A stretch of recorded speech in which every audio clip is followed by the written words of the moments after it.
अस्सलामुअलैकुम दोस्तों, आज का वीडियो है डॉक्टर जाकिर नाइक का। तो चलो आइए देखते हैं पूरा वीडियो दोस्तों। डॉक्टर जाकिर नाइक ने एक हिंदू बहन को कैसे उत्तर दिया है। बहन ने बोला कि अगर मैं मुस्लिम लड़के से शादी करेंगे तो क्या मैं उनका घर में जाके पूजा कर सकता हूँ। तो चलो आइए पूरा वीडियो देखते हैं। आज का वीडियो बहुत ही मज़ा आने वाला है। तो वो सवाल कर सकती हैं। माइक नंबर 4 से।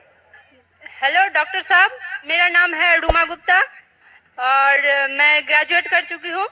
मेरा सवाल है कि अगर एक मुस्लिम लड़का और एक हिंदू लड़की शादी करे और अगर ऐसा हो कि वो मुस्लिम लड़का हिंदू लड़की के घर में नमाज पढ़े और वो हिंदू लड़की उसके घर में जाकर पूजा भी करे, तो ये क्या जायज़ है या नाजायज़ है?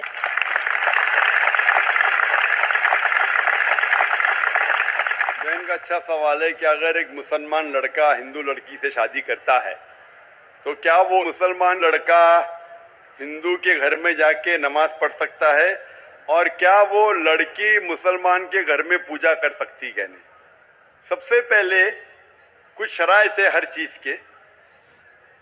आप अगर गाड़ी रखेंगे और गाड़ी का एक पहिया रखेंगे, साइकिल का एक पहिया रखेंगे, ट्रैक्टर का, तो गाड़ी चलेगी क्या? नहीं चलेगी। या चारों साइकिल कर दो या चारों ट्रैक्टर कर दो।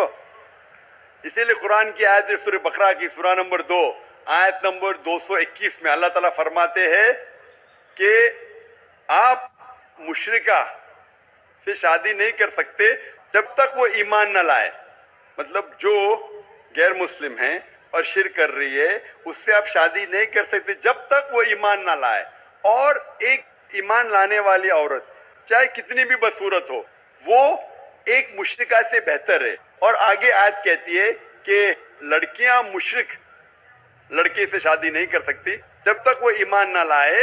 एक मोमिन आदमी चाहे कितना भी बदसूरत हो, वो बेहतर है बनिस्बत जो शिर्क करता है। इसकी वजह यह है कि इस्लाम में लिखा है कि अगर आप खुदा के अलावा किसी को और पूछते हैं, किसी और की इबादत करते हैं, ये सबसे बड़ा गुनाह है। और अल्लाह ताला फरमाते हैं सूरह निसा में सूरा नंबर 4 आयत नंबर 48 में, और सूरा निसा सूरा नंबर 4 आयत नंबर 116 में कि अल्लाह सुब्हानहू व तआला अगर चाहे तो कोई भी गुनाह को माफ कर सकता है, लेकिन शिर्क को कभी नहीं माफ करेगा। अगर एक इंसान मुशरिक जैसा मर गया तो अल्लाह ताला कभी भी उसे माफ नहीं कर सकता, क्योंकि मुशरिक वो शख्स है जो शिर्क करता है। और ये सबसे बड़ा गुनाह है, क्योंकि हमारा खालिक, हमारा मालिक, हमारा ईश्वर, हमारा खुदा, हमारा भगवान, अगर हम उसको गाली देंगे, ये सबसे बड़ा गुनाह है। जिसने हमें जिंदगी दी, जिसने ये सारी चीजें हमें दी दुनिया में, अगर हम उसको गाली देंगे, उसके अलावा किसी और की इबादत करेंगे, ये शिर्क हुआ। तो इसीलिए इस्लाम में इजाजत नहीं है कि एक मुस्लिम लड़का या लड़की कोई मुशरिक लड़का या लड़की से शादी करे, तो इजाजत नहीं है। जहां तक के सवाल है क्या एक आम मुसलमान हिंदू घर में नमाज पढ़ सकता है, अगर उसके सामने कोई मूर्ति नहीं है तो नमाज कहां भी पढ़ सकता है, अगर जगह साफ है। हमारे रसूल मोहम्मद सल्लल्लाहु अलैहि वसल्लम फरमाते कि सारी दुनिया, सारी धरती मोमिन के लिए मस्जिद है। यानी सारी दुनिया आप कहां भी नमाज पढ़ सकते, देखना चाहिए कि साफ है, आप नमाज पढ़ सकते। तो ये आप जाके अगर हिंदू का घर में जाते हैं और वह साफ है, कोई मूर्ति आगे नहीं है, तो नमाज पढ़ने में कोई हर्ज नहीं है। जरूरी नहीं है कि आपको शादी करना चाहिए फिर आप नमाज पढ़ सकते, शादी करने की जरूरत नहीं है। नमाज पढ़ने का अगर साफ जगह है तो कोई हर्ज नहीं। इसीलिए शादी के लिए शर्त है कि दोनों का ईमान हो। और अगर आप हिंदू मजहब पढ़ेंगे तो हिंदू मजहबी किताब में भी यही लिखा है जो मैंने पहले पेश किया, पहला जो सवाल था भाई साहब का, और मैंने कहा कि हिंदू मजहब में भी यही लिखा है, ना तस्य प्रतिमास्ती, उस ईश्वर, उस भगवान, उस खुदा का कोई अक्स नहीं, कोई मूर्ति नहीं, कोई फोटोग्राफ नहीं, कोई पेंटिंग नहीं, कोई पोर्ट्रेट नहीं, कोई आइडल नहीं, कोई स्टैच्यू नहीं। अगर ये मान ले कि कम से कम जो यकसा है हिंदू और इस्लाम के मजहबी किताब में, कम से कम उसके ऊपर अमल करे तो अक्सर हमारे मुश्किलात दूर हो जाएंगी। जो यकसा नहीं है उसको कल डिस्कस कर सकते। और अगर आप तहकीक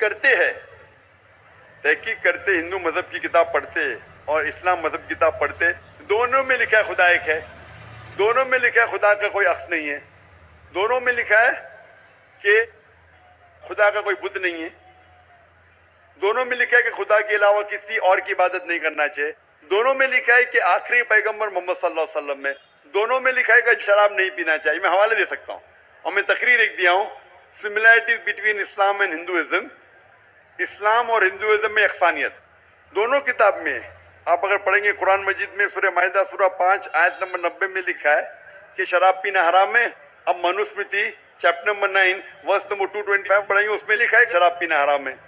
कुरान में लिखे सूरह माइदा सूरह नंबर 5 आयत नंबर 3, सूरह बकरा सूरह नंबर 2 आयत नंबर 173, सूरह अनाम सूरह नंबर 6 आयत नंबर 145 और सूरह नहल चैप्टर 16 वर्स 115 में हुर्रिमत अलैकुमुल मैततु वद्दमु वलहमुल खिंजीर वमा उहिल्ला लिगैरिल्लाह बिही, क्या आपके लिए हराम है मरा हुआ गोश्त, खून, सूअर का गोश्त और वो खाना जिसके ऊपर अल्लाह के अलावा किसी और का नाम लिया गया है। आप अगर हिंदू मजहबी किताब पढ़ेंगे उसमें भी लिखा है क्या सूअर का गोश्त खाना हराम है। अगर आप तहकीक करेंगे काफी यकसानियत है। इस्लाम मजहबी किताब में लिखा है कुरान में सूरह नूर में सूरह नंबर 24 आयत नंबर 30 और 31 के अंदर हिजाब के बारे में, औरत को अल्हम्दुलिल्लाह हिजाब में होना चाहिए, सर से ढका होना चाहिए उसका जिस्म, सिर्फ जो दिख सकता है वो चेहरा और हथेली तक के। आप अगर हिंदू मजहब किताब पढ़ेंगे ऋग्वेद बुक नंबर 8 में लिखा है और ऋग्वेद बुक नंबर 10 में भी लिखा हुआ है कि औरत को अपने सिर के पल्लों को डालना चाहिए चेहरे पे। ऋग्वेद में भी लिखा है कि जब मर्द को देखे तो नजर नीचे करना चाहिए। ये कुरान मजीद में लिखा है सूरह नूर सूरह नंबर 24 आयत नंबर 30 और 31 कि जब भी कोई खातून मर्द को देखती है जो उसका शौहर या करीबी रिश्तेदार नहीं है, और जब भी कोई मर्द कोई औरत को देखता है और करीब रिश्तेदार नहीं है तो उसे नजर नीचे करना चाहिए। तो इस तरीके से आप तहकीक करेंगे, जो यकसानियत है उसके ऊपर तो अमल करो। तो यकसानियत हिंदू और इस्लाम मजहब में जो मजहबी किताब में लिखा है, लेकिन अफसोस की बात है कि मजहब के ठेकेदार ये चीज का जिक्र ही नहीं करते। क्यों? इसीलिए मैं हवाले देता हूं, मैं कोई आलिम नहीं हूं, मैं कोई पंडित नहीं हूं, मैं अपने आप को तालिबे इल्म कहता हूं, लेकिन मैं हमेशा हवाला देता हूं। तो किसी को भी शक है, किसी को भी शुबा है तो घर पे जाके चेक कर सकता है, या इंटरनेट पे जाइए, आप टाइप करो, वेद भी इंटरनेट के ऊपर है, कुरान भी इंटरनेट के ऊपर है, टाइप करो, रेफरेंस टाइप करो, आपको हवाला मिल जाएगा। तो इसीलिए गाड़ी चलने के लिए दोनों का जो रूल्स एंड रेगुलेशन है वही होना चाहिए, इसीलिए दोनों लोग मोमिन होना जरूरी है। Hope that answers the question.